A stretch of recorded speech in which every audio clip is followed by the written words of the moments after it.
Shabbat Shalom, Shabbat Shalom. Welcome back, everybody, to the Hebrew Chosen Elect Sabbath class and reading. Um, I want to start by giving all praise, glory, and honor Yahweh, Bashem Mashiach, Yahweh Shai. Yahweh being the true name of the Heavenly Father, and Yahweh Shai being the true name of his only begotten Son, who the world ignorantly calls Jesus the Christ. This week we're going to be picking up back in the book of Numbers, chapter 29 this week. Numbers chapter 29. But before I get started, as usual, the quick announcements. The first one being our upcoming high holy days, which is the Feast of First Fruits is our next high holy day. New moon also, I have to get that date. Actually, I don't have it, so I have to get that and update it. But upcoming high holy day is the Feast of First Fruits, or also known as Pentecost, due to it being 50 days after the Sabbath of Passover. So we are sending an invite out that to any Israelites that like to come out, keep the feast day with us. Please join us for that celebration of the Feast of First Fruits, which will be May the 31st at 1 p.m. until dusk. So dusk is when it gets dark. So that's when the park closes, because that's where we'll be having it at the Charles Price Memorial Park at Pavilion 8, which is in Middletown, Delaware, 955 Levels Road, Middletown, Delaware, May the 31st, 1 p.m. to dusk. Cost, we do ask $25 free will donation from anybody that's coming, if able. So, if you just ain't got it, by all means, it doesn't mean you can't come out, keep the feast with us. So, still come out. And please, if able, also for anybody, feel free to bring a dish. Maybe you got a signature dish that you are known for and everybody loves it. Bring it out. And or beverages. So, if you can't do a donation, make sure to bring a dish if possible. Bring some drinks, some ice, whatever, if you can't afford the 25. But once again, if you down and out and you can't even pull that, then still come. RSVP, let us know you're coming, and still come through. Keep the celebration, keep the feast. With regards to that, also on the screen on the flyer, all alcoholic beverages must be in a red cup. So if you plan on having a little bit of drink, get married that way, it must be in a red cup. And that's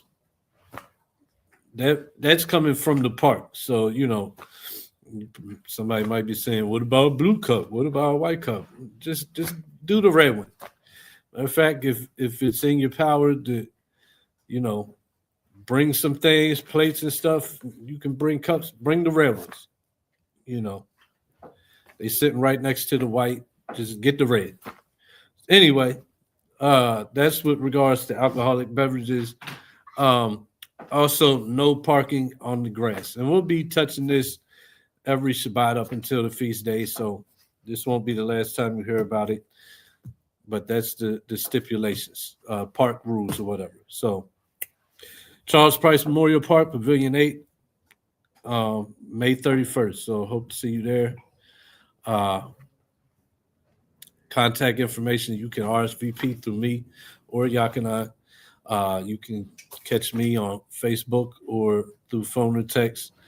We are Israel on Facebook, and 302-510-7147 for the text or phone call.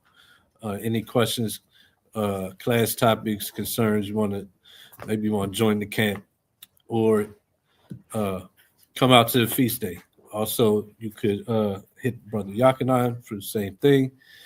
Facebook at Brandon Daniels. Phone or text at 508-840-7710. Also, catch us on YouTube. Please like, share, subscribe to our YouTube channels, HCE Red Pill Reality and HCE Reloaded. With that, without further ado, we'll go ahead and get to the reading. Book of Numbers, chapter 29. And, we'll probably get through about chapter 31 or 32, most high willing. But we'll see how it goes. So, chapter 29, verse 1. Young brother, whenever you're ready, go ahead and bring that out. Numbers chapter 39, verse 1. 29. And try to elevate your voice a little bit, best you can, so that anybody online can hear. So go ahead. Numbers chapter 29, verse 31. And in the 7th month of the first day of the first month, ye shall have an holy convocation. Mm-hmm. So this is a continuous. Last week we left off going through. He's reiterating all the feast days. He constantly is reminding us the feast days from Exodus, Numbers, Deuteronomy. He's going to do it again. So now we're picking up on feast days that we left off from last week, and we're into the 7th month on the first day of the month. Okay, you shall have a holy convocation, meaning a holy gathering in celebration of this 7th month, first day. So the new month, first day of the month, was also called the new moon. The 7th month. Go ahead. Ye shall do no servile work. Servile work. So this is a Sabbath day. You're not to do any work. This is a holy convocation and a holy day. Go ahead. It is a day of blowing the trumpets unto you. Make sure you get every word sounded out clearly. So this is the feast of the blowing of the trumpets. It's held the 7th month, first day of the month, right? This is actually goes into what we would probably call feast season, due to it being, some about 3 or 4 back-to-back feast days, and then like a little month and a half gap, and you got dedication. So this is the start off of, if we had a feast season, our feast season, the 7th month, first day of the month, feast of the blowing of the trumpets. Verse 2, go ahead.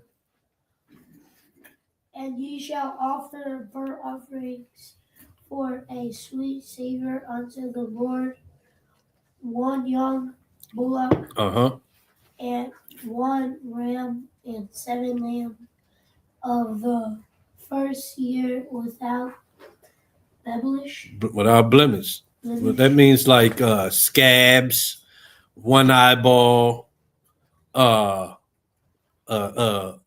limp. The Most High wanted the best from us, and that's carnally with the physical sacrifices we would bring, but also we got to remember the spiritual side of the law. This is what he expected in us, right? Y'all, what's happening? Y'all good? Yeah. This is what he expects out of us. Everybody has flaws. Like the Christian church says, come as you are. And yeah, come as you are. Come back to the Lord as you are. But he expects what? He expects for you to be what's it called? To sacrifice yourself. Sacrifice what? Your old ways, your own opinions, and come into his ways and his opinions, and to change who you are. So the Christian church, come like they say, come as you are, but do not stay as you are. That's Christ's doctrine, right? That's apostles' doctrine. Put off the old man and become the new, because the Most High wants what's holy, which is the children of Israel, right? The same as these, more importantly than these animal sacrifices. He wants you to be without blemish. And he already knows you coming dirty and you have to be clean, but that's what he expects. He expects repentance. He expects you to put forth that effort to be a new creature and to become without blemish, the same way he expected these sacrifices that he doesn't need. More importantly, he wants you to be perfect. So, and it starts with an effort. So let me get 2 Corinthians, somebody, just to show it. 2 Corinthians chapter 8 and verse, hold on. 2 Corinthians chapter 8 verse 12.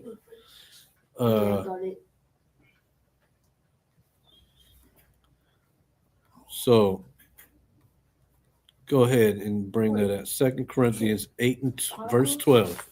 Corinthians. Because on the topic of come as you are, but change, it's definitely possible to be perfect. Or the scripture wouldn't say it. The scripture wouldn't say it. But the first thing has to be you acknowledging your filth and deciding in yourself that I'm going to put off all the abominations in my mind, right? And to change my ways, because he expects us to be a living sacrifice. But just like them sacrifices of animal flesh, they had to be without blemish. Our sacrifice of ourself to come back to him has to be without blemish, right? And it starts with making your mind to change. So putting off the old man day to day. Go ahead and read that. 2 Corinthians chapter 8, verse 12. For if there be first a willing mind, it is accepted according to that a man have. So the first step is being willing to change. So nobody, we all filthy. Our righteousness is filthy rags. But it's not, hey, come as you are. The Lord knows you're dirty. Stay dirty, because you can't do it. They teaching a defeated mind state in church. You can't do it. You can never reach that goal. They act like changing your ways, things that everything you do is a choice. Like changing your choice from one thing to the other. It's like chasing $1 billion off of washing cars door to door. That's how the church acts.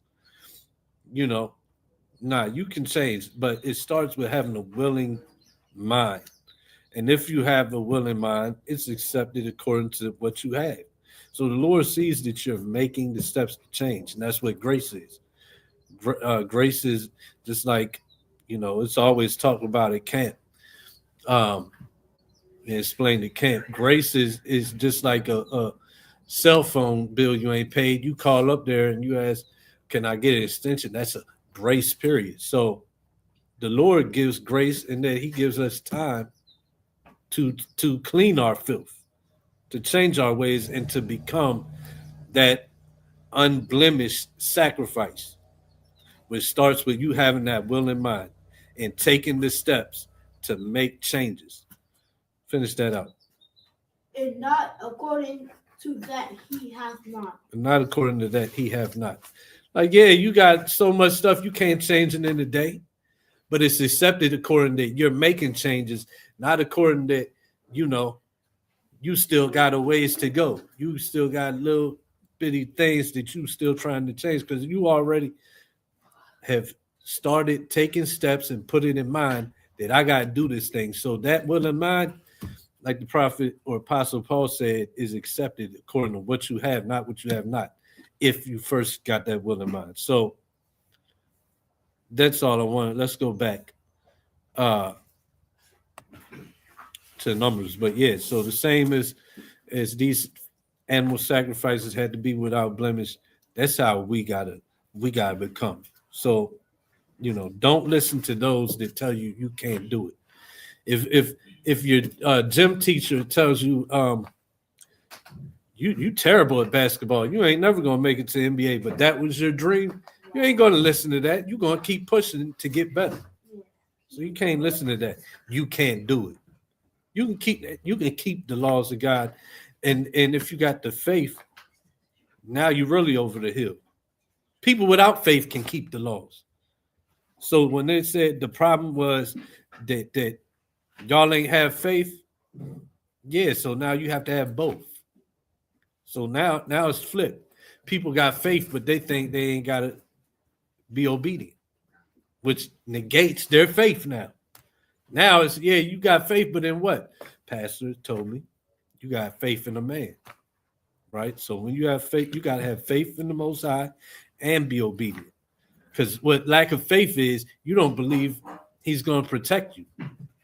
And then that changes your obedience. You see that? So, because you become afraid or you get a defeated mind state and you start believing people or what you see. So that's where they team up together. What you got? Romans 12, 1 and 2. Hold on.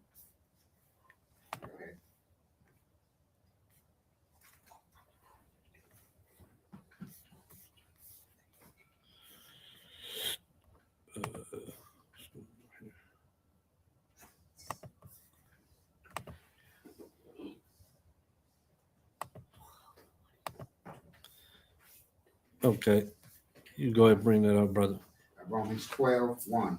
I beseech you, therefore, brethren, by the mercies of Yahweh, that ye present your bodies a living sacrifice, holy, that's the one, acceptable unto Yahweh, which is your reasonable service. See, and there's a confusion with what that means. How is it holy? Like holy means separate, right? According to this world, you become holy when you accept the death of a person, Christ specifically. You accept his death for your sins, and you say his name, and now you're holy. I believe in the death, his sacrifice for me. Praise Jesus, right?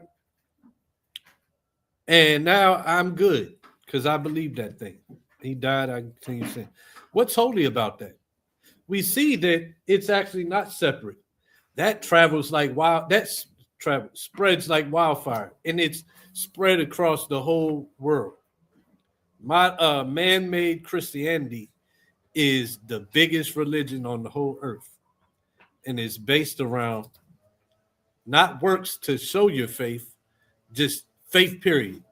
Hey, listen, I'm going to tell you this story. It was a man named Jesus. He walked the earth. Your ancestors and you are sinful, can't help it, can't stop. He walked the earth. He died for him. His name's Jesus. Believe on him, you're good. Oh, okay. I like that. That's it? Yeah, that's it. Come to church on Sunday if you can. Bring some money. Oh, all right. What if I don't? Am I still good? Yeah, you're still good because he died for you. Oh, all right. I like that. I might come on Easter and covers earth. What's holy about that? Yeah, that's general. That's it's evil, but it's not separate at all because everybody's following. That's the main way you can see is something holy. Is it separate? How many people are doing it? Right? Yeah. Like look at rap. Is rap holy? Well, it's different. It stands out from the rest of the genres ever created, and it's thrived. Is it holy? No, it's not separate. It actually takes from all the other music genres and it's just transformed into something everybody likes. It's not holy at all. So yeah, go ahead, brother.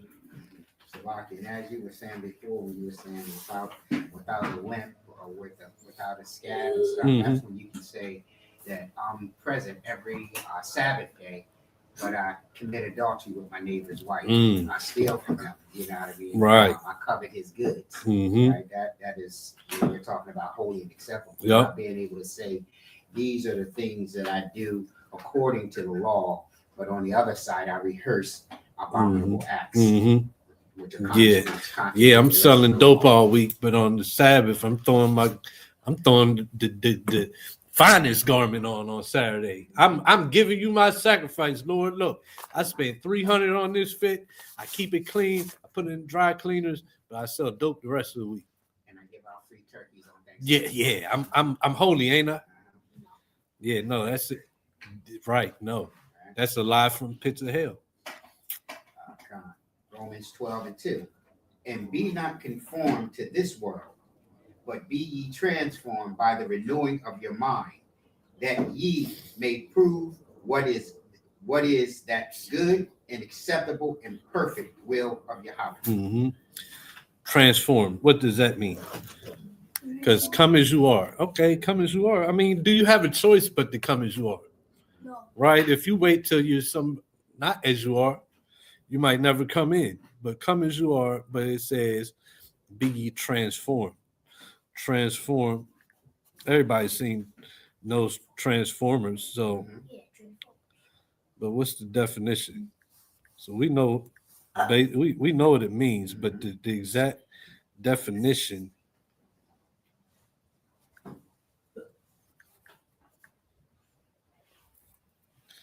is something that has undergone a complete dramatic change in form, appearance, nature, or character, often for the better.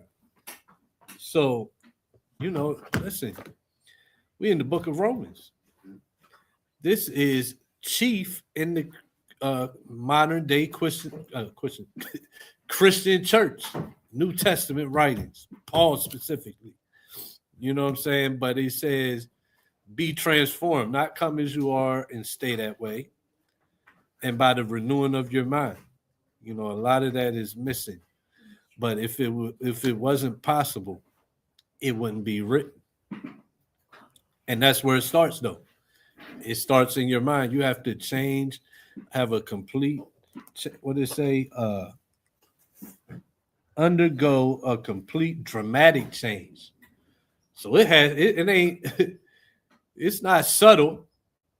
People be like surprised at you. That's real Christianity. When you make that change where they're like, wait, you ain't doing what no more? You ain't coming to the Christmas no more? You ain't eating pork no more. You put down the shrimp. You're not coming to the mud bug festival. I just saw what's an ad for that earlier today. They call it's a crawfish festival. They're having in Jersey. They bring in Louisiana to Jersey, and it's a festival they haven't, and they call them mud bugs. I never knew that. So crawfish, mud bugs, that's the same thing. So yeah, you ain't eating mud bugs no more. You ain't coming to the crawfish fest.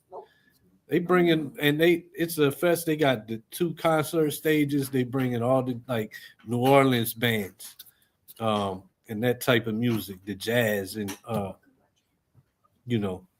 that whole swagger that Louisiana has. But yeah, people were supposed to look at you like, wait, you ain't doing that no more? You used to make the best shrimp. You created the best seasoning for them crabs. I used to love eating crabs at your cookouts. No, and it's people are shocked at it. That's the way it's supposed to be. That's true Christianity. Now I say Jesus' name and I believe, and stay the same person, have the same thoughts, same thought process. Salaki. Hmm. Also in the where it says, "And be not conformed to this world," that's a contradiction to what is acceptable and perfect will of Yahweh. Mm. Because Kathleen Jennings is not the perfect will of Yahweh. You mean Jenner, Yeah, Caitlyn Jenner? Yeah, Caitlyn Yeah. Jenner. That is not the It's perfect not. will of Yahweh. How could it be? That's being transformed into and conformed into this world, which is not of the Most High, which is not Mhm. righteous. So there's either or change here. So we can stop being a drug dealer, a liar, a thief, and we can learn how to put those things down. We can learn how to honor our elders. That's the type of righteous transformation that's required here, not the conforming of what we see that's playing out on the earth today. Yeah, man. Look, I saw talk about Caitlyn Jenner, Bruce Jenner, Caitlyn Jenner, Bruce Caitlyn. I saw, and that's not the will of God. No, I mean, if it was His will, He wouldn't have made separate beings, a man and a woman. If you believe that you're really a woman, but you was born a man, you don't believe that you were created by God, or you do, but you believe that He doesn't know His own will, and it's that's the world, right? And that's not what's good. Let me see, because I ran across this video earlier, is real real crazy. Oh, here we go. Watch history. No, I'm gonna go ahead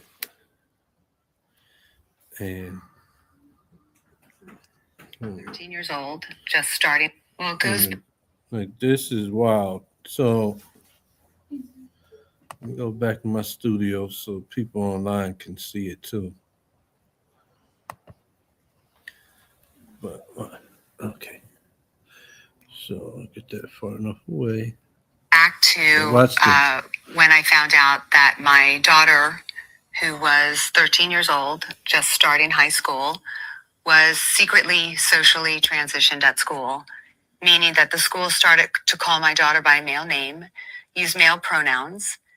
And when I called the school and told them to stop, that next week, Child Protective Services was at my door. You hear that? The next day, the police. And that was an immediate alert to me that the school wants to know better than wants to parent my child, and that if I didn't follow and call my daughter a boy, that Child Protective Services may come and take my child away. Now, that's pretty much, that's enough of that. That's pretty much the whole agenda of America, though. California is more extreme. They're trying to remove religion, but it's still the world. That's liberal policies. That's Democrat liberal policies. The whole, and partially the Republican. But we always teach, because it's a fact, that whole Republican and Democrat thing is two heads of the same snake. That's really a front and an act. At the end of the day, they all believe in that thing. The only reason that they separate their doctrines, and you got the liberals that's pushing more for stuff like this, and the Republicans that's trying to keep it more Christian, quote unquote, is because how else are we going to keep everybody when we have a melting pot nation? So that's the only reason that they even try to appear separate in that thought. At the end of the day, we know this is the nation of the Edomite, Esau's nation. And it said, who's a more profane fornicator than Esau? So this is what they're doing. This is how they're trying to, and this is what they put on in the school, where who goes to the schools? Esau, but also who goes to school with Esau? Jacob. So they know how we're going to keep Jacob on the bottom and our kingdom in the position of authority and dominion on the earth. They already know keep them in sin. Like we read in Numbers 23 with Balak. He said they trying to figure out how can we curse Israel. And he told them, God, Yahweh hasn't found iniquity in them. That's the main reason all these different agendas are pushed so hard. Yeah, they that's their customs, but now they got to push it on us. So you get CPS involved. Now it's a thing where in California, they showing up. Now that's the Edomite there, but who do they show up at the door first? Yeah, Jacob. They at Jake's door quick and early. So now when Jake starts saying, oh no, like the ones that say, you can't have my baby doing that. He's young. He don't know what he's going to be. I'm not teaching my kids that. They're going to start popping up at the door. But guess what? This is being forwarded by the religions that we follow, because we go to church and they're teaching the doctrine that all you got to do is believe in the name. All you got to do is believe in his sacrifice. You're covered.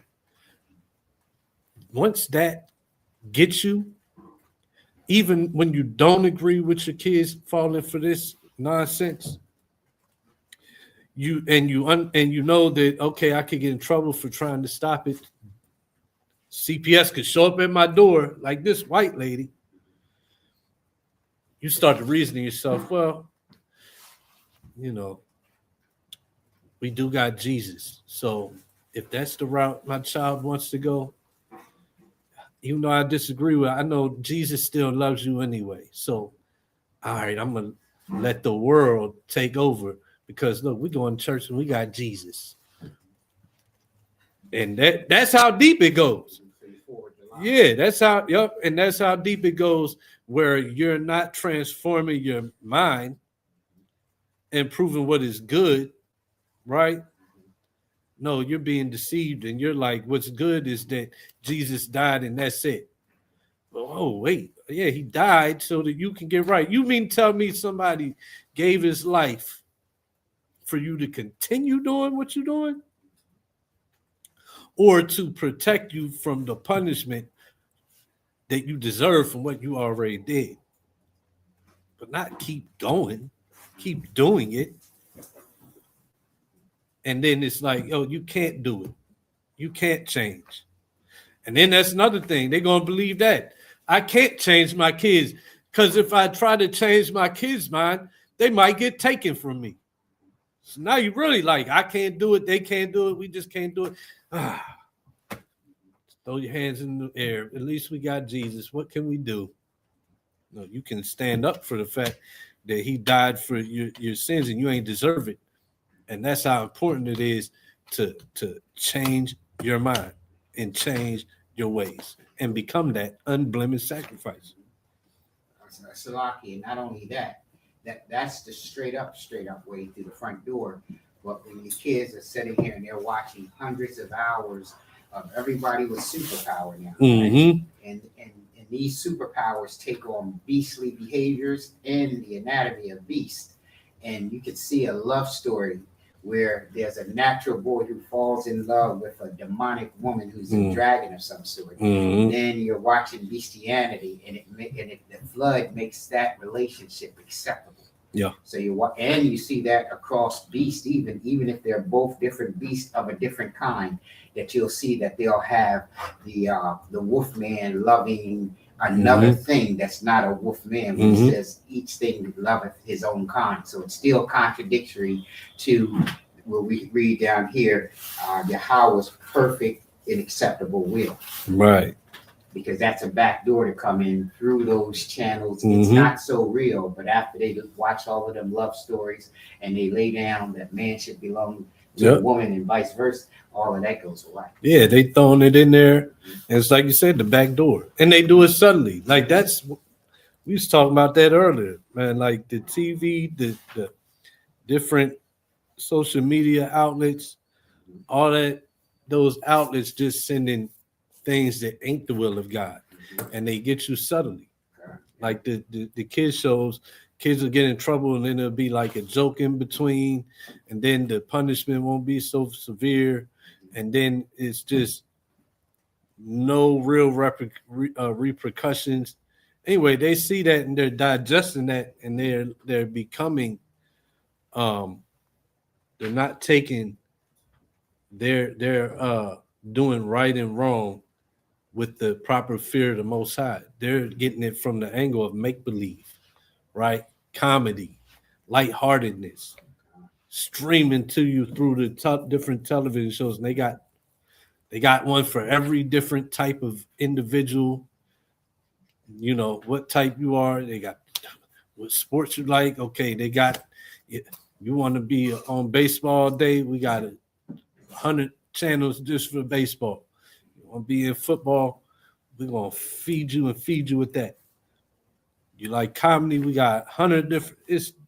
It's designed to keep the people in sleep, specifically to keep the children of Israel in sin. Distract them. It's like the Roman Empire. Give them shows and bread. Give them bread and shows, entertainment. That's America today.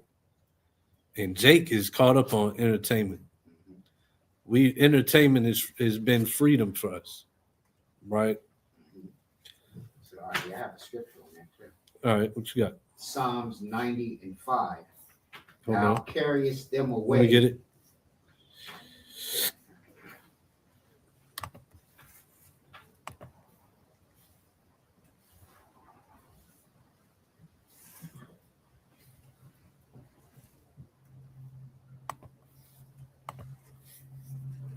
Go ahead.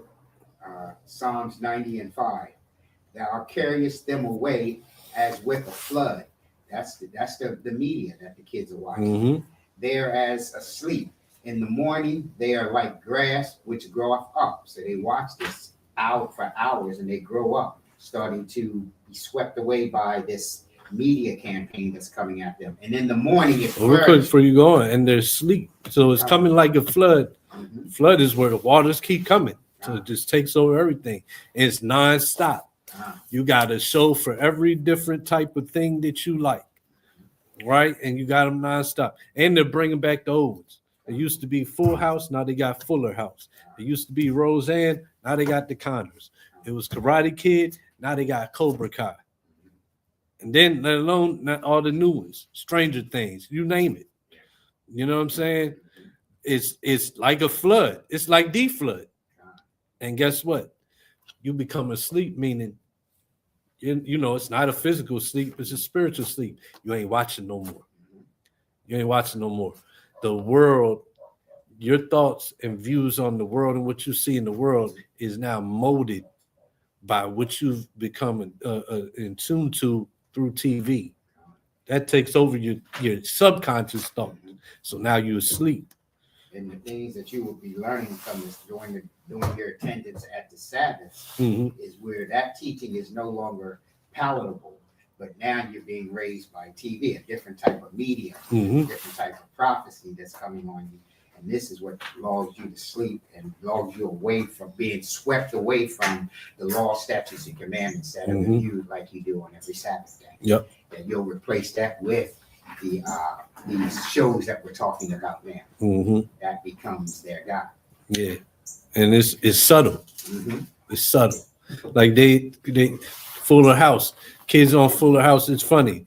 Oh, they coming home. Yeah, Billy at school said I should meet him at the movies, and his brother's gonna give us some beer, and they go out, and then they get caught and gets a lecture, and then feels bad, and the music comes on background, and the live audience is like, oh, and then they get it, whatever, and a joke is said, and then you over here, you laughing at the joke, and you forget about the offense.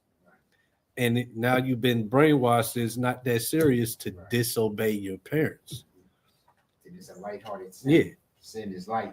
Take it light. Yeah, it's made light. Like it's not a big deal. Disobedience to parents, you just get a lecture and you'll feel bad. And then you go on about your business and do the same thing tomorrow. So now the Most High don't mean what he says. He says what he means. Yeah, and you're hooked on. You're not even. you're not even learning from the Most High no more because of the entertainment. Like it's a book, man. Books, you gotta read. What do you mean you got no sound?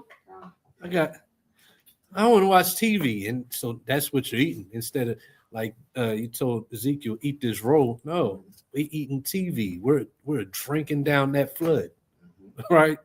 Of just imaginations, different people's imaginations. That's the entertainment. And the meditations of your heart in the night is that you're wishing you were the wolf man, or you were a beast of some sort. You were something other than the original creation. So you're consumed with that. But it says, but he that loves the Lord he meditated day and night. So they're making sure that your meditations don't go on the things of God anymore. It goes on wishing you were a different thing. Yeah, like you I like you wish you was that wolf man, or remember the movie Richie Rich. Especially you a kid. Richie Rich was rich. He had everything. So you as a kid, you like, I want a helicopter. I want to be able to pop up at a little league game with my butler and just I want to be able to just pop up in Times Square and hit up the McDonald's in Times Square. I don't want to go to my McDonald's. I want to go to Times Square. I wish I had that. And the lady what's the lady that she could appear in anybody else's image? She's kind of like purplish blue. Of X-Men? X-Men, yeah. See, Mystique, I think. Yeah, Mystique. Yeah. One minute she can be a man. Yeah, I wish I could. Next minute she could be a woman. You know what I mean? Yeah, and she can I engage. thought she was blue. Blue. He said blue. Yeah. That's, I thought she was blue. but yeah, she could transition into something other of a different gender and engage in a relationship on either or fluently with no one being no cognitive dissonance at all. Just there's no confusion. And it's no confusion. It's I wish we had that power. Exactly. You know, I can't really do it like she does, but hey, technology. I can change myself. I can become whatever I want. I can be a boy today. I can be a girl tomorrow. Hollywood says The next day I can be something in between. The next day after that, I'm a boy, but the next day after that, I can be a girl that dresses like a boy. It's the rabbit hole. We in Alice in Wonderland right now. Go ahead. I got this one music teacher. She's a girl. She dresses like a boy. She kind of looks like one. And she got the Young Sheldon haircut. The what haircut? You know Young Sheldon, right? Young who? Young Sheldon. Sheldon. The smart. Yes. Yeah, she got the Young Sheldon haircut. Okay. Well, it's a boy haircut. Okay. Not only that, there's a big movement where you're watching people put horns under their skin. Oh, I've seen that. And all of that craziness, changing their color, the texture of their skin, splitting their tone like a lizard, and all of that. All of those things is the flood coming in from all angles. So while you're looking at one thing that concerns you immediately bites your child, there's a whole other group of people campaigning as a secondary substitute. And some of them like real sickos. I seen one that like really changed his look with horns, tattooed his eyes. He looks like the TV image of the devil. Yeah. Right. And once again, guess where they normalize that through TV. They give you the idea that everybody's just who they are, and to respect everybody's what they want to be in choice. So now you're not even looking at it crazy. You're like, I wouldn't do it, but you're like, hey, that's his thing. Exactly. And everything that's his thing or that's her thing. And live and let live. And let's just live in a world of just a big jumbo of everything. Wicked, good, wicked together, in between, gay, whatever. It's confusing. That's like 6. It says, and in the morning it flourishes and groweth up, and in the evening it is cut down and withered. And that's the judgment of the Most High. That's a good one. Because exactly. And it's flourishing right now. Exactly. It's flourishing, and that's the comfort. The comfort in the scriptures is because when you have renewed your mind, and when we do have the wisdom of the Most High, we get tired of living in a world like that and seeing that it's just all off and everything is accepted, right? And people look like we're the crazy ones, right? You're crazy because you have a moral compass, right? You actually believe in God and obey Him. Well, it flourishes in the morning, but in the evening, the end result is it's all right. It's getting cut down. This won't be forever because that's where it don't make sense when you look at it. When you don't got the scriptures and the understanding, you'd be like, "Damn, is it going to be like this forever?" Like, and the children if of the it- Most Salaki, and the children of the Most High who are attending Sabbath, and they're getting the knowledge, wisdom, and understanding of what the Most High has already foretold us before this time has come upon us, that we see it clearly. We're in the light. Mhm. Why the rest of the earth is being swept away by this flood. Yeah. Con. So those are some good points. Let's go back. Where's my reader? Josiah, you pick up. So What verse? we all the way down to verse 3. Only 3? Yeah. Only 3? Verse 3. And wait, Numbers 29, chapter 3. Verse 3, you got it. 29, verse 3. Mm-hmm. And their meat offering shall be of flour, mingled with nature. 3/10 deals for a bullock, and 2/10 deals for a ram, and 1/10 deal for one lamb throughout the 7 lambs, and 1 kid of the goats for a sin offering to make an atonement for you, beside the burnt offering of the mouth and his meat offering, and the daily burnt offering, and his meat offering, and their drink offering, according unto their manner, for a sweet salt savor, a sacrifice made by fire unto the Lord. Mm-hmm. And ye shall have on the earth, on the 10th day on this 7th month, and holy convocation. So we're going into another feast day. So the first feast day was the Feast of Trumpets. That's the first day of the 7th month. Now the 10th day is another feast day, holy gathering. Go ahead. And ye shall afflict your souls. Ye shall not do any work therein, but ye shall offer a burnt offering unto the Lord for a sweet Savor. So this is the Day of Atonement. So you was to afflict your souls, and it was still a feast day, the Day of Atonement, where you fast and afflict your souls, right? Still bringing a burnt offering to the Lord of a sweet savor. Go ahead. 1 young bullock, 1 ram, and 7 lambs of the first year. They shall be unto ye without blemish, and their meat offering shall be of flour mingled with oil, 3/10 deals to a bullock, and 2/10 deals to 1 ram, a 7/10 deal for 1 lamb throughout the 7 lambs, 1 kid of the goats for a sin offering, beside the sin offering of the atonement, and the continual burnt offering, and the meat offering of it, and their drink offering, and on the 15th day of the 7th month ye shall have an holy convocation. Ye shall not no servile work. You shall do no servile work. Go ahead. And ye shall keep a feast unto the Lord 7 days. So this is the 15th, 7th month, going into Feast of Tabernacles, 7-day feast. the Feast of Tabernacles. So that you start off with trumpets, then you got atonement, then you got the Feast of Tabernacles. Go ahead.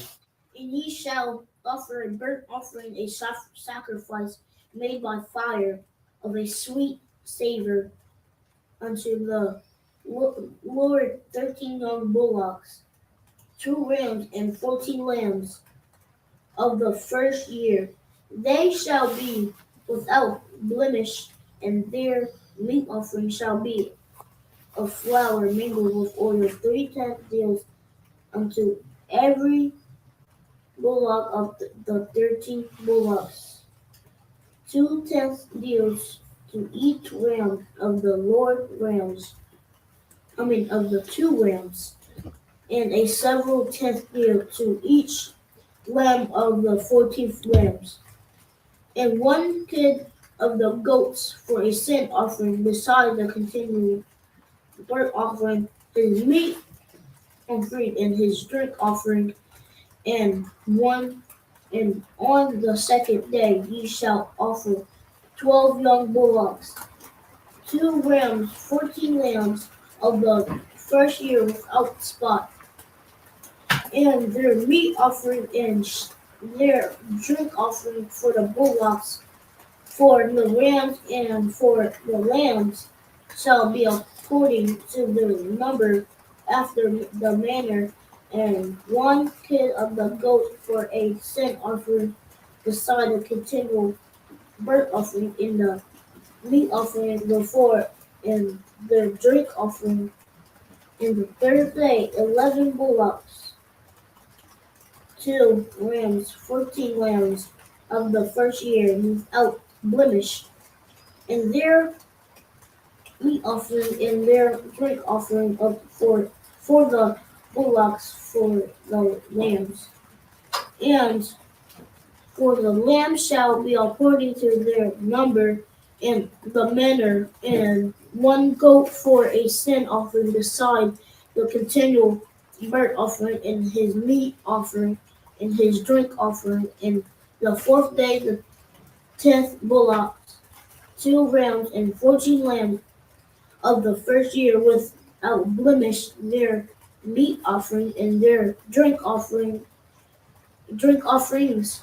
for the bullocks, for the rams, and for the lambs shall be according to their number after the manner, and 1 kid of the goat for a sin offering, beside a continual burnt offering, his meat offering and his drink offering. And on the 5th day 9 bullocks, 2 rams, and 14 lambs of the first year without spot, and their meat offering and their drink offering, and for the bullocks, for the rams, and for the lambs shall be according to their number after the manner, and out goat for a sin offering, beside the continual burnt offering and his meat offering and his drink offering.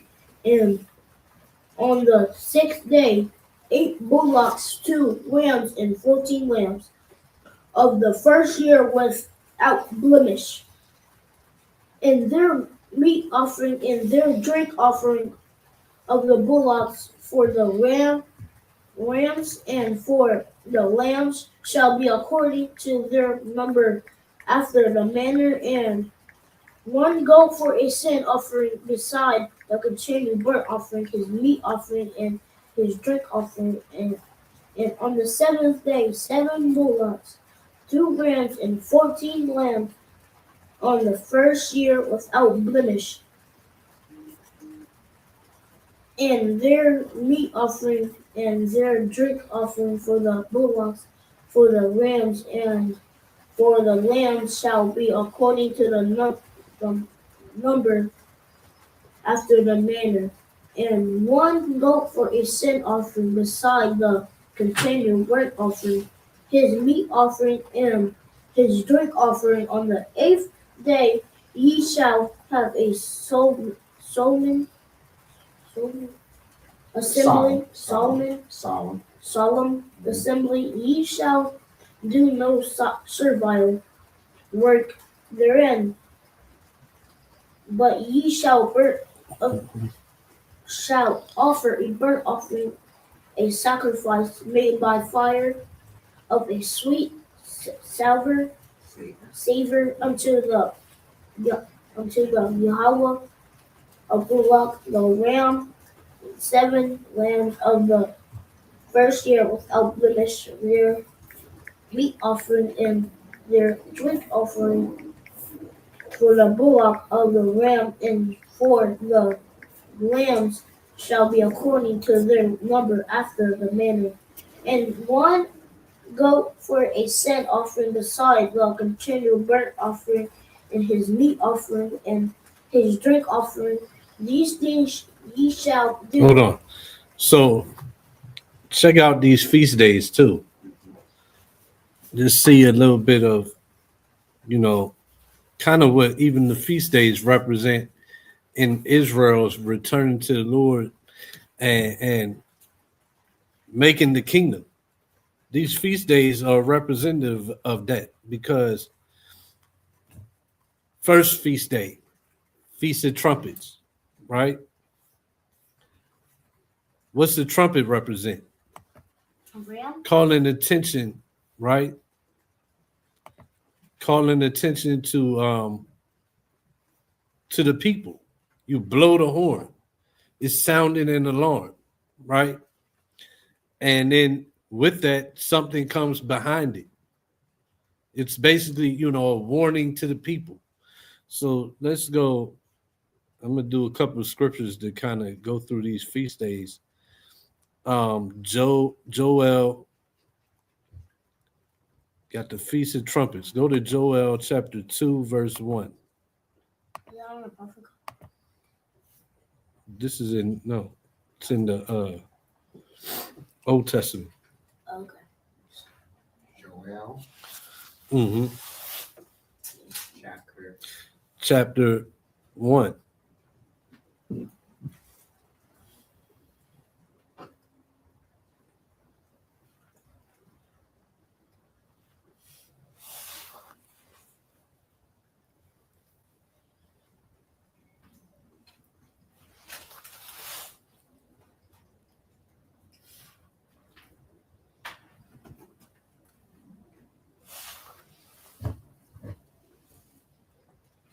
What chapter did I say? 1. No, chapter 2, verse 1. Sorry.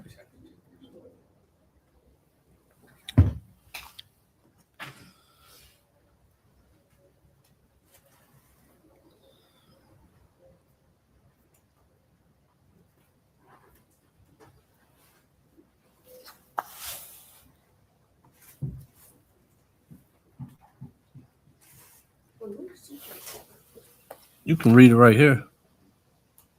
Clark. You was waiting for me to read. Okay, I'm sorry. Oh, it's all good. Joel 2.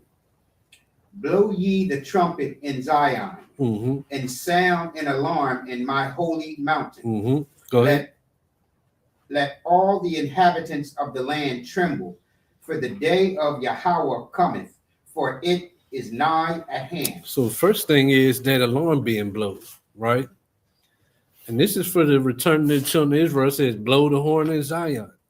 And the trumpet is to warn you that, okay, the day of the Lord is at hand. That the time to end is coming close. Judgment is coming soon. So first you get the Feast of Trumpets. First you get that sound, that alarm, right? Day of the Lord is coming. That's, brothers coming, bringing the word to you. Hey, brother, repent. You've been living in filth. You've been lied to in church. You an Israelite, blah, blah. You got to get right. You look around. You see it's the last days. The end is coming. The time is short. So first is trumpets, Feast of Trumpets. That trumpet's getting blown. Then go to then you got the Day of Atonement, right? So you find out the truth. You find out the knowledge. You find out I need to repent. I've been living wrong. I've been lied to, right? Truth's been revealed to me. The horn's been blown, and I heard it, and I hear the warning, and I'm gonna take heed to it. Next, you got Day of Atonement. So what comes after that? You taking accountability. You making atonement. You feeling bad for all the wicked you did and deciding it's time for a change, right? You accepting that we in this condition righteously. All right, I've been going through a righteous judgment. I got to make atonement for that. So the trumpet sounded, then the atonement comes. Let's get Leviticus 26 and verse 40. I got it. Go ahead. And we're going to read down to 43, I think. Leviticus chapter 26, verse 40. If they shall confess their iniquity and the iniquity of their fathers with their trespass, which they trespassed against me, and that also that they have walked a contrary unto me. Mm-hmm. So you're confessing that you've been wrong, right? You're making the atonement. I've been wrong, Lord. Right? I trespassed against you. Go ahead. Keep reading. And that I also have walked contrary unto them and have brought them into the land of their enemies. If then there are. And then what happened in the land of the enemies? Affliction. So Day of Atonement is you're afflicting yourself and you're making confession. I've been evil, I've been wicked, I've sinned, I'm trying to get right. Forgive me, Lord. I'm afflicting myself because I deserve it. So if they confess that they've sinned, walked contrary, and that then in turn been through affliction in the land of the enemies, go ahead. If then they're uncircumcised hearts be humbled, and then they then accept of the punishments of their iniquity. Atonement, afflicting myself, accepted the punishment. I'm punishing myself because I deserve it, right? Go ahead. This is the process. These feast days show the process of getting back in dominion. Also, today, we as Christians or we as Muslims that are of Israel, this is where we're recognizing that we have been led wrong by the heirs of our fathers, and that's why we're making atonement for the misguidance of our fathers and how we have inherited them and ran with them. And accepting that we've been through affliction that we brought on ourselves. This ain't a why God no more. It's I went off. You didn't turn for me. I went off. Then you turned for me. Because I went off, I rightfully deserved the affliction. We've rightfully deserved the affliction. So yes, what you said, to come into that realization. And now I'm making atonement. Go ahead. 42. Then will I remember my covenant? Hold up. Finish 41. I did. We'll read it again from be humbled and hearts be humbled, and they then accept of the punishment of their iniquity. Go ahead. 42. Then will I remember my covenant with Jacob, and also my covenant with Isaac, and also my covenant with Abraham will I remember, and I will remember the land. So you trumpets blown, make atonement, then I will remember my sons. Then I will remember my covenant with them. And I will remember the land I gave them. Go ahead. 43. The land also shall be left of them, and shall enjoy her Sabbath while she lieth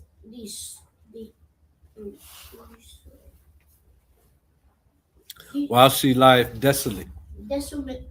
Desolate. Yeah, without them. And they shall accept of the punishment of their iniquity, because even even because they despised my judgments, and because their souls abhorred my statutes. Read 44, and then we'll go to the next scripture I got. And yet, for all that when they be in the land of their enemies, I will not cast them away, neither I abhor them to destroy them utterly, and to break my covenant with them, for I am the Yahweh, Their God, their power. the power. Yeah. You can read God though, but I was just saying that's what it means. He's Yahweh, our power, our God. So that's you got trumpets, blow the trumpet, the warning, the sound of the alarm is out, then acknowledging the sin and atoning, going through afflicting yourselves in the feast day, representing we go through the affliction, we accept it, acknowledge it, right? Then Feast of Tabernacles. That's the next feast, right? So get Ezekiel. It's crazy. And it's like it was perfect, purposely done by the Most High, right? Because watch this. So now he said they go through that affliction and accept it, right? And atone. Then I'll remember the covenant. So Ezekiel speaks on the same 20 and 35. So now we came into the wilderness the first time and dwelt in tents. That's what Feast of Tabernacles memorializes, right? Ezekiel 20, verse 1. And that, 35. you know, The 20, verse 1. verse 35. Ezekiel 20, verse 35. So then after the sound of the alarm's been blown, wake up and come back to the Lord, make atonement, then tabernacles. So started actually 33.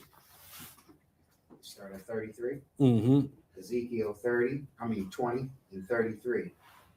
As I live, saith Yahweh our power, surely with a mighty hand and with a stretched out arm and with fury pour out will I rule over you. Mm-hmm. And I will bring you out from the people and will gather you out of the countries wherein ye are scattered. Mm-hmm. But what comes first? Atonement. Come accepting the punishment, coming back to the Lord. And he said, yeah, so I'm going to gather, after that atonement, I'm going to gather them out of the countries. Go ahead. And I will bring you out of the people and will gather you out of the countries wherein ye are scattered, with a mighty hand and with a stretched out arm and with fury poured out. And I will bring you into the wilderness, the people, and there I will plead with you face to face. So then I gather you, bring you into the wilderness. But you got tabernacles, came into the wilderness, dwelt in tabernacles. So you got the trumpet being blown. Then you make the atonement. Then he's going to gather us, put us in the wilderness. That's Feast of Tabernacles. What feast comes after that? Fresh fruits? No. It got instituted after the wilderness, after the kingdom. But we got another one that comes after. But look at this process, though, of getting back into the kingdom. Waking up to the alarm, right? Realize it's the last days, time short. Got to get right. I've been wrong. I've been lied to. I believed a lie. Got to get right. Then make an atonement. Then he said he's going to take us out of where we've been scattered. After we've acknowledged that it's our fault, right? And we return and brought to the wilderness. That's your tabernacles, right? Or he said, plead with us face to face. What feast day comes after the Feast of Tabernacles? The right next one, Feast of Dedication. What's that? That's the kingdom. Let's rededicate. That's rededicating the temple. You back? See that? Right. Trumpets blown. Make atonement. Trumpets blown. You wake up. Learn the truth. Make the atonement. Repent. Gather in the wilderness. Tabernacles. Yeah, cleaned up. Then what's after that? Same thing as in the wilderness, going to the land. But this time it's going to the land clean. It's dedicate the feast of dedication. It's the temple. It's the kingdom. That's crazy. We see the Most High Right. purifying us. Mhm. And And we're in the wilderness. There's a time of Yeah. purification. and showing though, just in the feast day, showing that it's not come as you are and stay as you are. Like just acknowledge that Jesus came and died, and you don't gotta change because he died for your sins, so it doesn't matter. Yeah, it matters. First off, you got to make an atonement. Atonement ain't just saying, yeah, I know I was wrong. Where's the affliction? Where's the change? Said, I'll bring you in the wilderness. Let's say this is the wilderness, right? Let's say it's not a physical, because you could say we're in the wilderness now. What happens in the wilderness? Pleads with you face to face, because when you come out of that wilderness, you have to come out clean. And you have to come out with faith. Let's get 2 Ezra 9. This is the fire. Or 2 Ezra 9. Because the first time we came into the land without faith. Because of that lack of faith, we didn't even do what we supposed to. We supposed to get rid of all the Canaanites, but we already didn't have faith and wasn't obedient, right? But that's not so with the eternal kingdom, the last kingdom that'll never be ended. It ain't the same with that kingdom. It ain't going to be the same with us. So how can you, like, that's crazy, because modern day Christianity teaches us to be the same way we was in the wilderness. Disobedient, unfaithful. But to say to have faith in the name. In that disobedience and unfaith, we would always say Yahweh, the Lord, Yahweh. So what's the difference today? Disobedient, no faith, but we have a faith in the name, and that's it. And we'll call on the name, but nothing behind it. 2 Ezra 9 and 7. 7. Mm-hmm. 2 Ezra 9 and 7. And everyone that shall be saved and shall be able to escape by his works and by faith. Oh, Whereby saved involves escaping by works and faith. And no, it's not works of us going to sacrifice lambs. Them works is works of obedience, of repentance, putting off the old man every day. Them works with faith, not being obedient without faith. Because I cannot have faith in you, but still not steal something. That's like they try to twist things, but you can't do it. Yeah. Mm-hmm. Like they try to say the problem was you had the law, you didn't have faith, and you kept the law, so the law was bad. No, anybody cannot steal and then not have faith, and that was a sin. And it wasn't the law to have faith. The law said you have to believe him. Said I'm going to put them to death because they didn't believe me. That's faith. Faith has been in the law. So by works and faith will you be saved. Go ahead. And everyone. Whereby part. Oh, you're starting again. My bad. Go ahead. That's fine. And everyone that shall be saved and shall be able to escape by his works and by faith whereby ye have believed shall be preserved from his said perils and shall see my salvation in my land and within my borders, for I have sanctified them for me from the beginning. From the beginning. And it's crazy. The feast days are like a map to the kingdom. It's like a spiritual map to the kingdom. Trumpet blown, wake the hell up, realize the truth, repent, make atonement, tabernacles, go in the wilderness, be pleaded with. We're in a wilderness. We've come out, we spiritually came out of Babylon. So he brought us out of Babylon. And the church got you thinking, just start believing in the name Jesus. Not even what his mama called him. Believe in the Greek transliteration. Call on the Greek transliteration. Don't do nothing else. And one day, people are going to start getting beamed up into the clouds. No atonement, no wilderness, whether it be spiritually here or in a physical one. Nothing, just name and beam up. Name and beam up.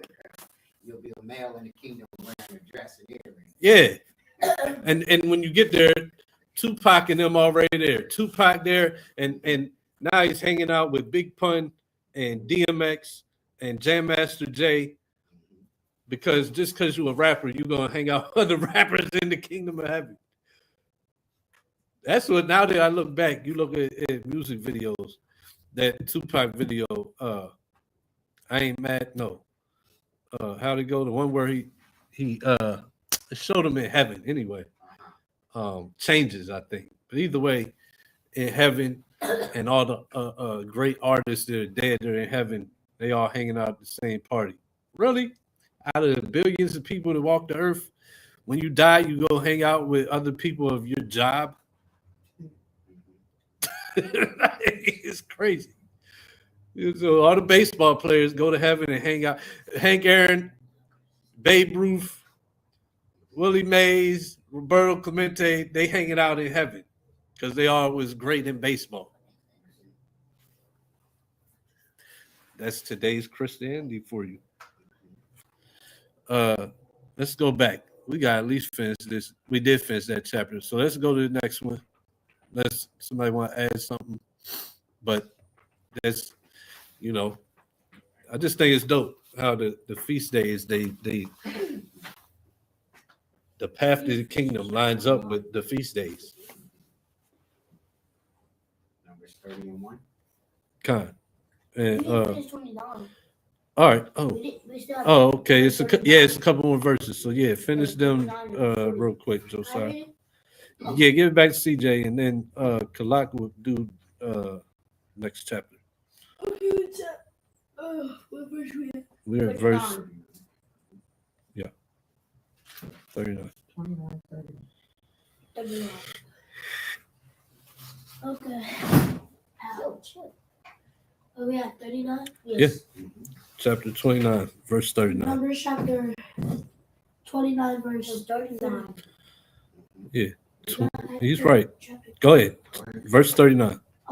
These things ye shall do unto the Lord in your set feast beside your vows and your free will offerings, for your burnt offering and for your meat offering and for your drink offering and for your peace offering.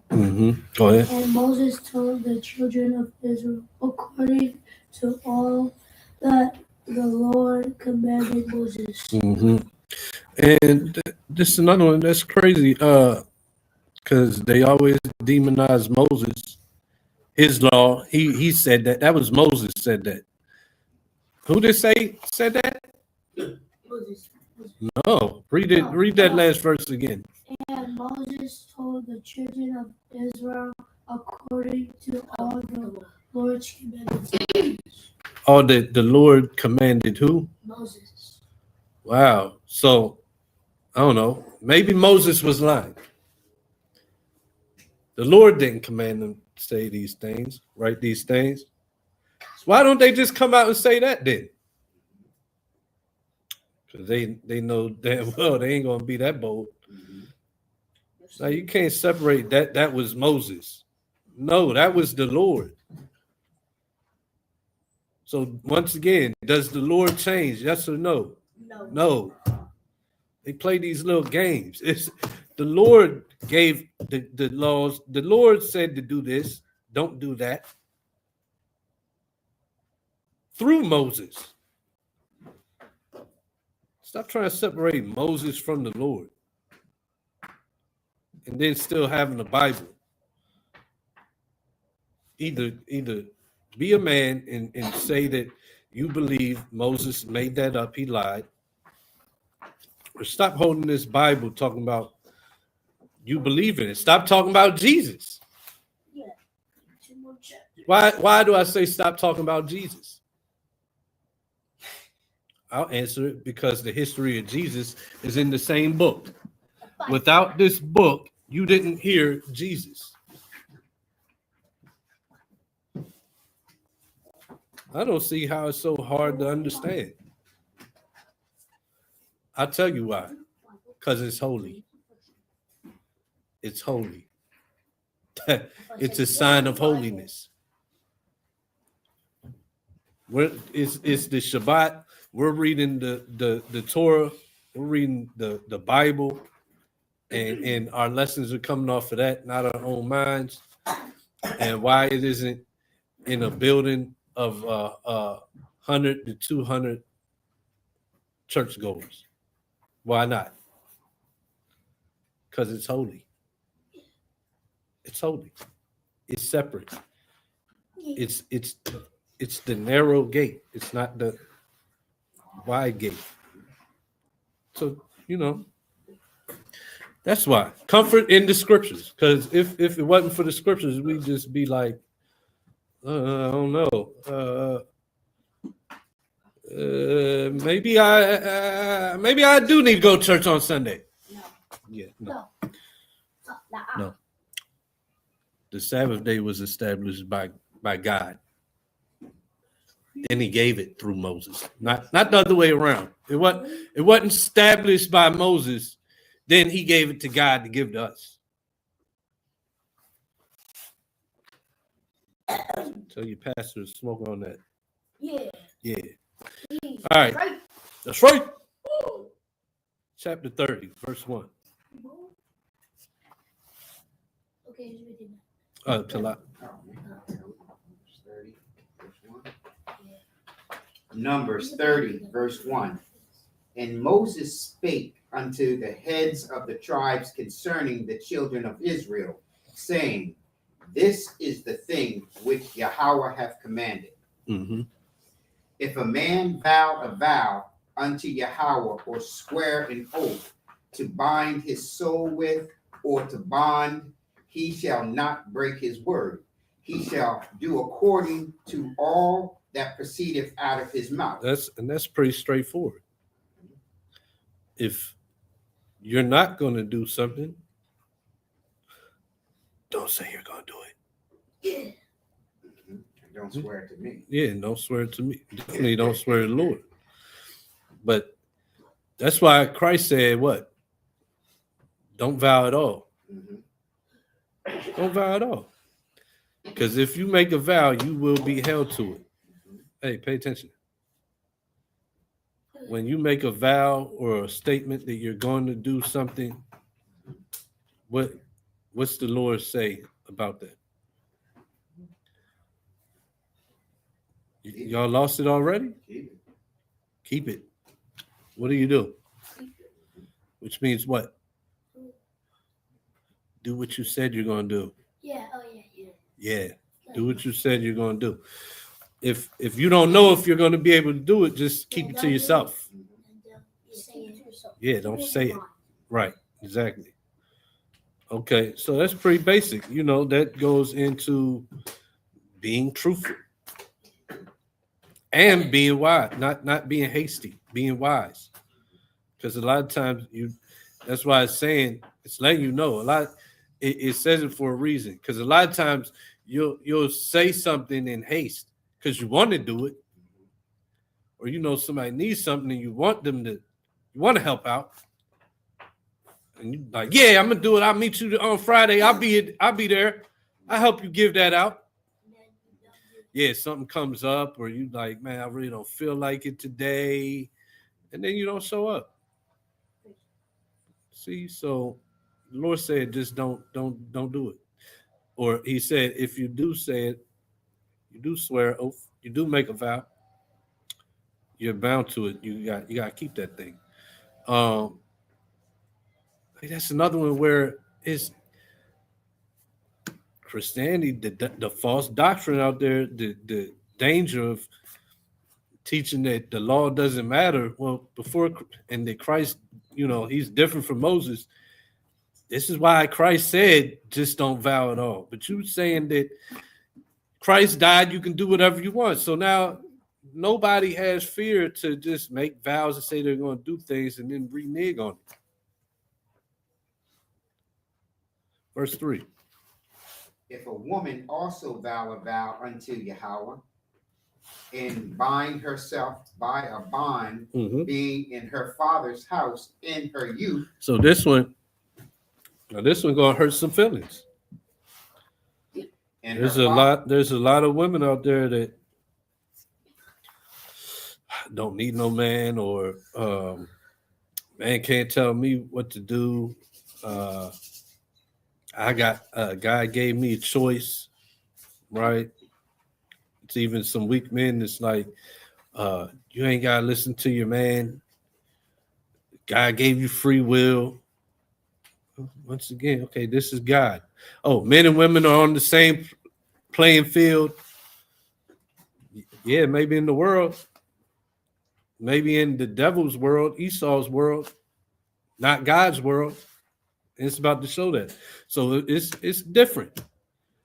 It's different for making a vow to the Lord, because it's always me and my God have a personal relationship. Woman talking about Jesus is my husband. I don't need no man. Well, okay, you don't need no man. Then your father's your head. Somebody's your head. It said Jesus, the man, the woman. But it's a lot of women that even are so-called believers, like, I got a personal relationship with the Lord. And Jesus is my husband. Okay. This is the Lord speaking. Go ahead. And her father hears her vow, and her bond wherewith she hath bound her soul, and her father shall hold his peace at her. Then all her vows shall stand, and every bond wherewith she hath bound her soul shall stand. So, hey, what the father got to do with it? Okay. So this is a woman that hasn't been married off. If she make a vow,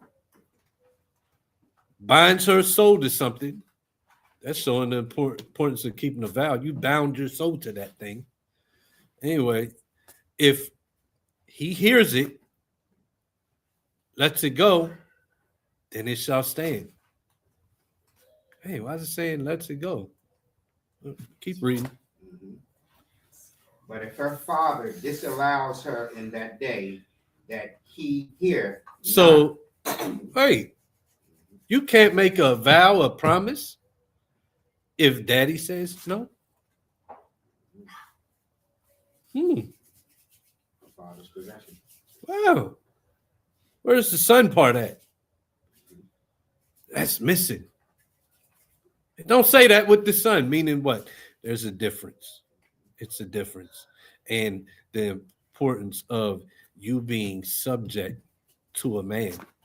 And it doesn't mean you're less, but you're on a lesser playing field. You're still important. You're still made for a reason. Your life still matters. Your feelings still matter. You still matter, but no, you're not on the same level. Go ahead.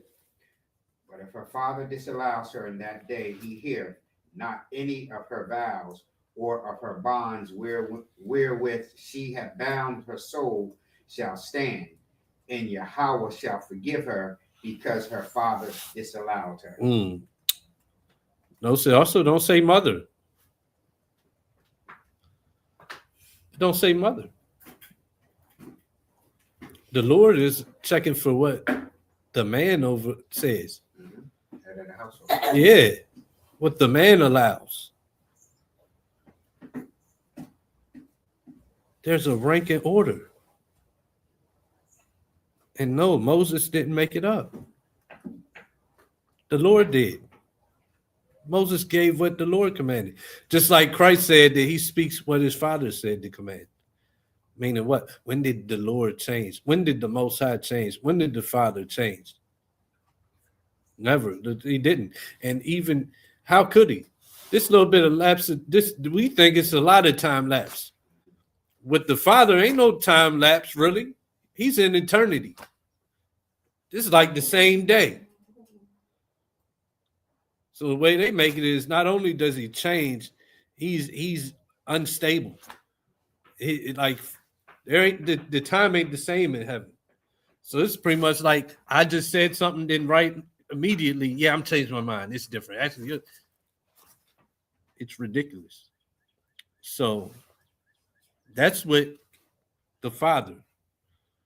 Oh, well, that's just my daddy. Now what do women say to their men? You ain't my daddy. You ain't my daddy. My daddy can tell me what to do.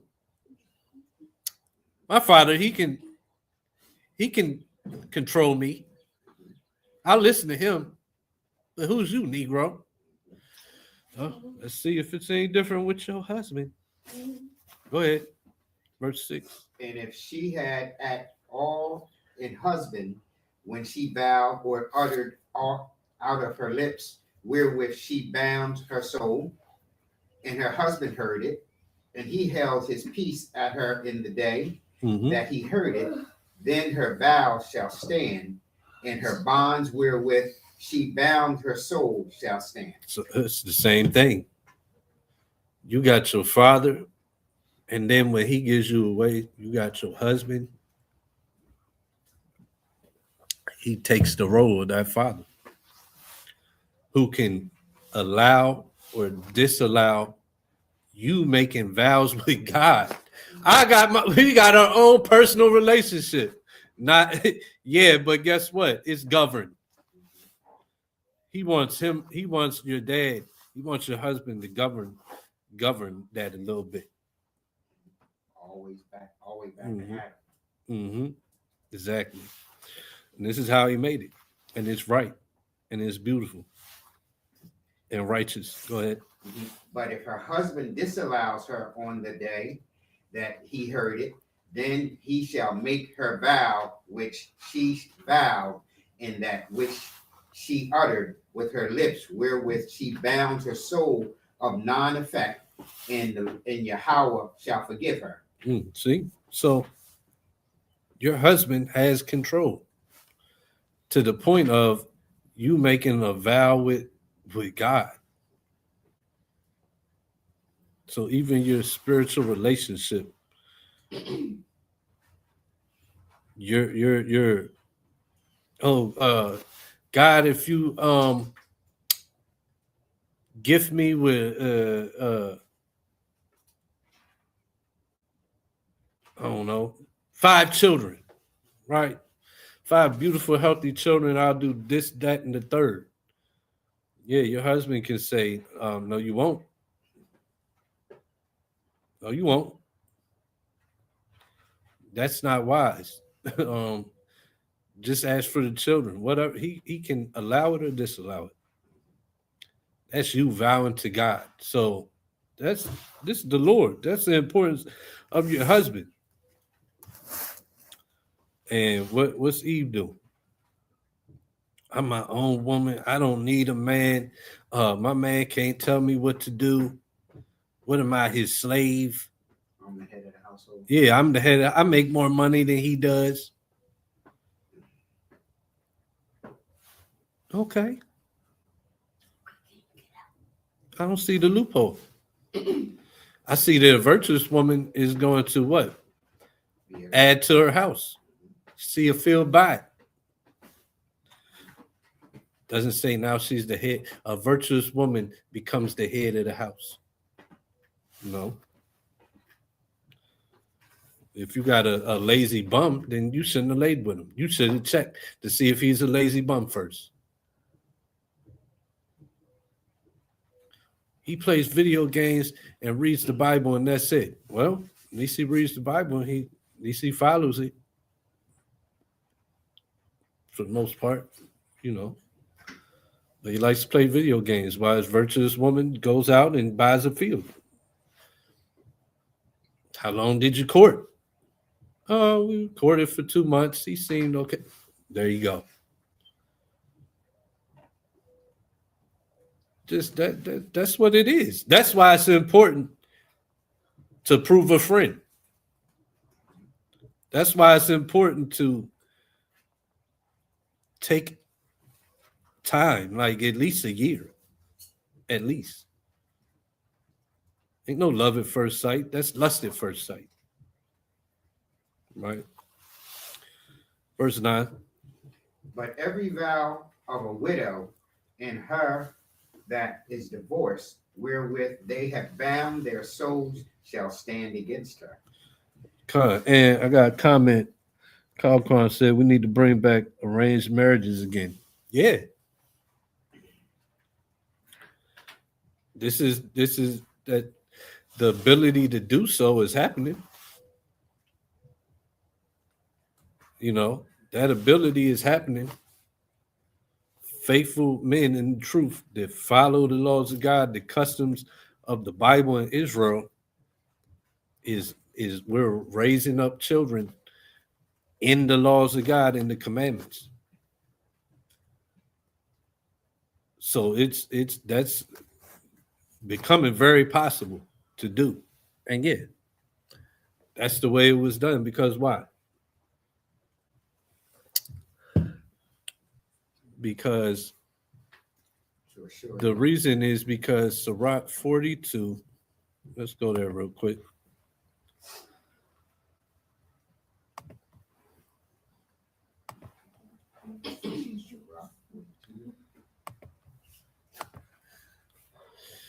In verse 9. Somebody read that. I read off of there. You can. Sirach 42 and 9. Sirach 42, verse 9. The father waketh for the daughter when no man knoweth. So who's concerned with the daughter and her her safety, happiness, or whatever, her the condition, her situation, her future? Who's concerned with that first? The father is. Go ahead. And the care for her taketh away sleep when she is young, lest she pass away the flower of her age. Yeah, that means it takes away sleep. He's concerned with her never getting married. You have a set time. Women, I think it's called menopause. After a certain amount of time, you're gonna say you ain't no good to the world, but you can't. You're not gonna be able to multiply the world anymore. You're not gonna be able to have children anymore. You've passed the flower of your age, just like a flower. It's here for a set time, and then it's gone, and it has to be pollinated to produce fruit while it's a flower. Did y'all know the banana starts out into the flower? While it's a flower, something comes around, pollinates it, then it grows into a banana. Yeah. Mm-hmm. So same with woman. A father's concerned with that. A father don't want to, not because of lack of love, but a father wants his daughter to marry a man and have children and grandkids.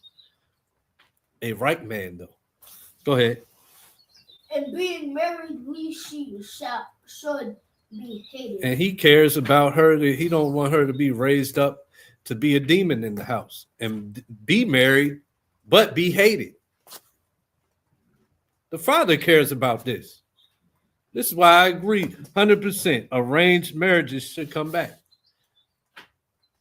Because the father can, if he has the knowledge and the wisdom, he can find the closest thing to the best situation for that daughter. Go ahead, verse 10. And her virginity, Virginity. lest she should be defiled Mhm. with child Yeah. child in her father's house. Yeah. So he's worried about little gremlins trying to get in their ear at school, throwing rocks at the bedroom window. And one day he wake up and his daughter come out the bathroom. All of a sudden she got a pouch on her. Yeah, he's concerned with these things. And she done got impregnated by little Ray Ray. That ain't no good, and he ain't gonna be no good. The father he cares about these things. He's the best person to set you up for a good situation. Go ahead. And having a husband. And having a husband, these she should misbehave herself. Yeah, and a real father ain't for all that. You in the house cussing him out, talking about you ain't my daddy. Yeah, that's a real father. That's a disgrace to him. I'm disgraced by you acting like that with your husband. So a father cares about that. How you act growing up. For how you're going to act when you get in that house with your husband. All these things the father is cares about, and with the wisdom is equipped to keep you in order and to see the options, the suitors, and who's best fit for a good situation and a lasting marriage with beautiful children that are righteous children, profitable children. Go ahead. And when she is married, she should be barren. Barren, and that means not able to have any children. So that the father cares about all them things. So yeah, and the Lord, I mean, he shows it here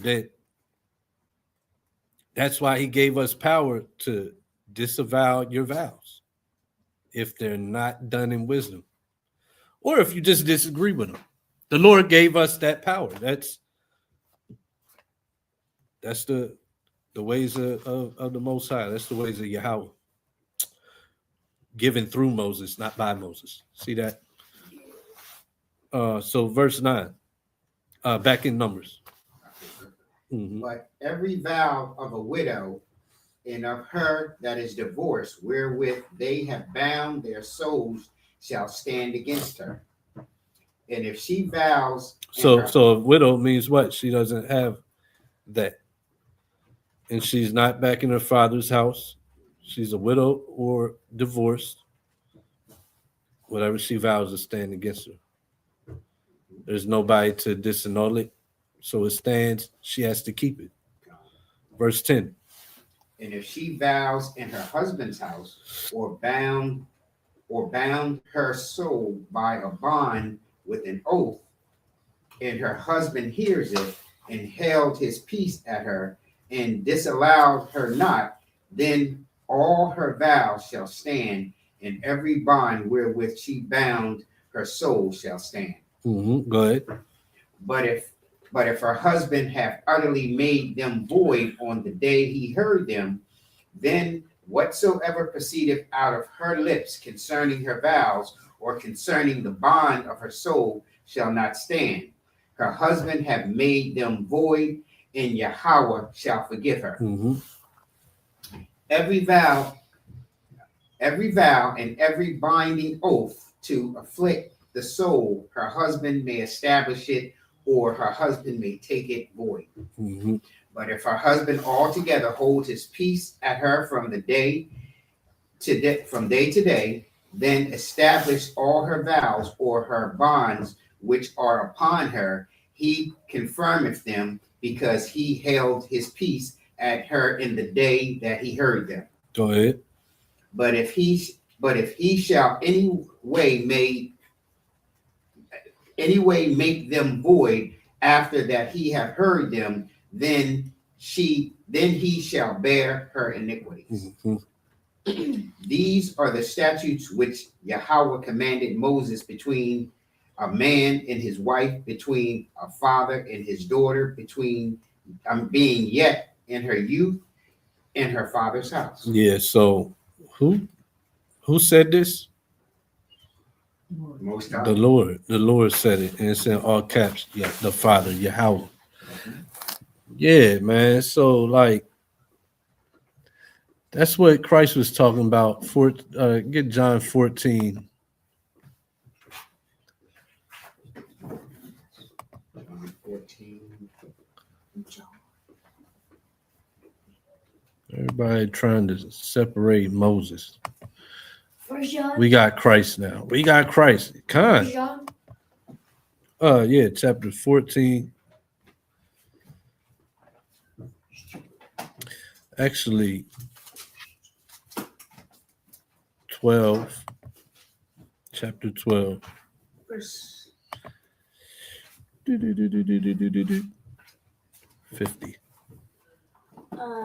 I got it. Yeah. Go ahead. Oh, actually 49. Okay, I got it.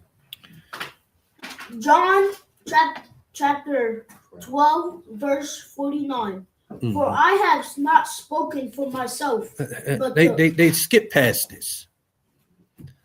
I don't think there's a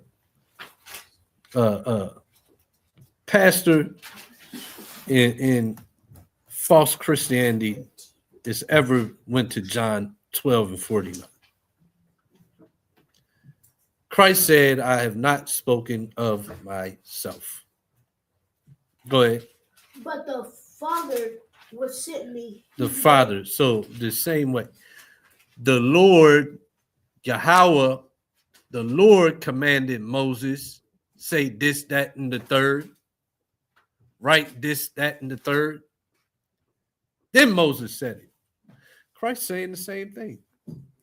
I have not spoken of myself, but the Father which sent me. So is it a different Father? No. I don't think it is, but wish there was some Christians watching. I'd like to know. Is it not the same Father? It's a different God. I don't know. I'm trying to figure that one out. I think it's the same Father, the same Lord that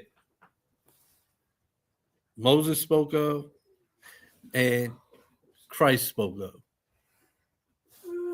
So Christ said, I have not spoken of myself, but the Father which sent me. Go ahead. He gave me a commandment. So hold on. So what we just read, just now in the last chapter, who commanded Moses? The Lord. Right. Christ just said the same. He gave me a commandment. So when did God the Father change? Christ was bringing something new and different. Then when did he change? Never. When did he become up and down and not know and just confused and I don't know what I want to instruct them? Never. Christ said he gave me a commandment. Go ahead. He gave me a commandment what I should say and what I should speak. Yeah, so you and your little relationship with Christ, and you don't need to listen to your husband or your father because I got Jesus. Well, wait a minute. Jesus is co-signing Numbers 30. You just talking about you don't have, it doesn't matter if you lay with man, is with man, you still got Jesus. Jesus co-signed the law of homosexuality and how it's not godly. Yep. Believe it or not, newsflash.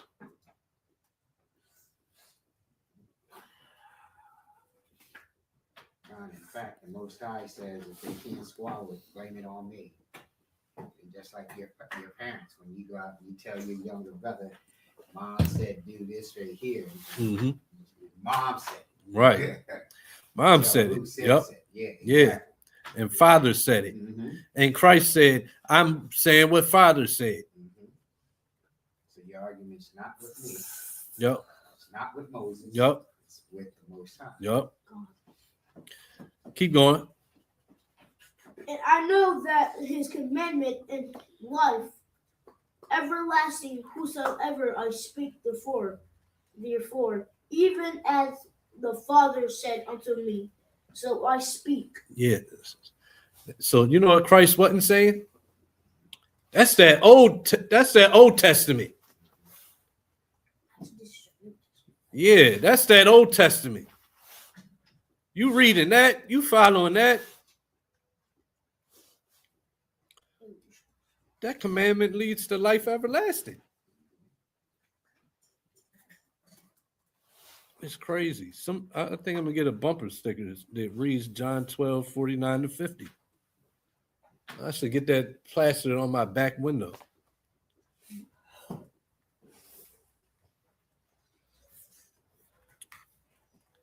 So that's it. We'll end out with that. So that was what, chapter 30? Yes. Okay, so we'll stop there. We'll come back next week, chapter 31. I hope the class was edifying. Touched on a few different points. Straighten out, a few different confusions that these pastors that the world's putting out there got us,